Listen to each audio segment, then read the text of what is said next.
معاشی نظام میں ہم کو داخل ہونا ہی پڑے گا، اس میں قدم رکھنا ہی پڑے گا. اس کے علاوہ وہ سوچتے ہمیں کوئی چارہ ہی نہیں اس کے علاوہ. اور افسوس لوگوں نے پھر اس میں جو اپنے آپ کو ایسا ملوث کیا کہ جس کی کوئی انتہا نہیں. اس سود کے نظام میں ملوث ہونے کے لیے جب ایک انسان اس سود کے نظام میں شامل ہوتا ہے، جو سب سے بڑی وجہ بنتی ہے جس کے بنیاد پر انسان اس سود کی لعنت کے اندر داخل ہوتا ہے، وہ وجہ یہ ہے انسانی نفسانی خواہشات، فضول کی خواہشات. یہ خواہشات مجبور کرتی ہے انسان کو سود کے نظام کی طرف جانے کے لیے. بچوں کی شادی ہے، پیسہ چاہیے. شادی کو اسلام میں پیسہ نہیں لگتا لیکن پیسہ چاہیے. گھر تعمیر کرنا ہے، مجھے اس کے لیے پیسہ چاہیے. مجھے گاڑی لینا ہے، اس کے لیے مجھے پیسہ چاہیے. میرے بچوں کو اعلیٰ تعلیم دلانا ہے، مجھے اس کے لیے پیسہ چاہیے. مجھے تجارت کرنا ہے، مجھے اس کے لیے پیسہ چاہیے. اب میں کیا کروں؟ اور وہ تجارت، وہ شادی، وہ گاڑی خریدنا، یہ سب خواہش کی بنیاد پر ہے.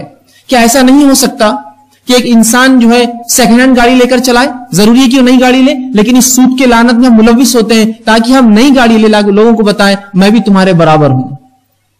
کیا ایسا نہیں ہو سکتا کہ ایک انسان سود کی لعنت سے بچے اور ایک ایسے گھر میں رہے جو ٹین کا گھر ہو، بنے تو جس کے کہ وہ RCC کا گھر بنا کر اس میں رہے، جس پر اللہ کے اس کے رسول کی لعنت ہو، اس گھر پر اللہ کے فرشتے لعنت بھیجتے ہو؟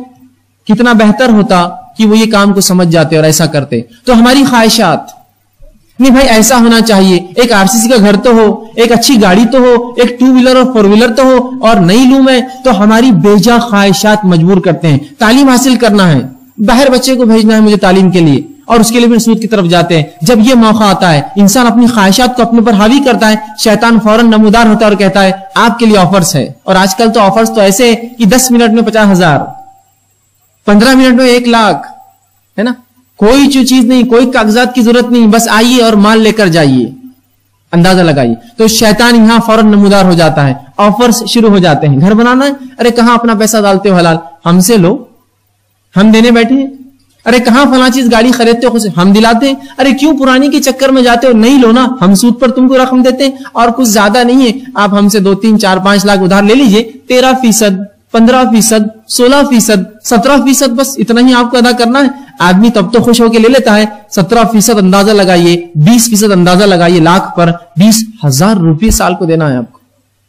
بس یہاں ہماری خواہشات ہم کو مجبور کرتی ہے اس طاغوتی نظام میں جانے کے لیے. اب پھر ہم اس نظام میں قدم رکھ دیتے ہیں، اور جو اس نظام میں ایک بار پھنسا، یاد رکھیے اس میں قدم رکھا اور سودی کاروبار، سودی لین دین، سود میں پھنسا، یاد رکھیے کبھی اس کی زندگی میں اس نے کامیابی حاصل نہیں کی. جن لوگوں نے دعوے کیے کہ یہ جو بینکنگ کا سسٹم ہے جو یورپ نے ایجاد کیا، تو یہ سسٹم ہی دنیا کو سنبھال سکتا ہے، سبحان اللہ. اللہ رب العزت نے ان کو 100 سال کے اندر منہ کے بل گرایا کہ دنیا کی سب سے عظیم الشان جو اپنے آپ کو کہتے تھے کہ ہم دنیا کو سنبھالتے ہیں، اکنامی چلاتے ہیں، وہ بڑے بڑے بینکس کولیپس ہو گئے.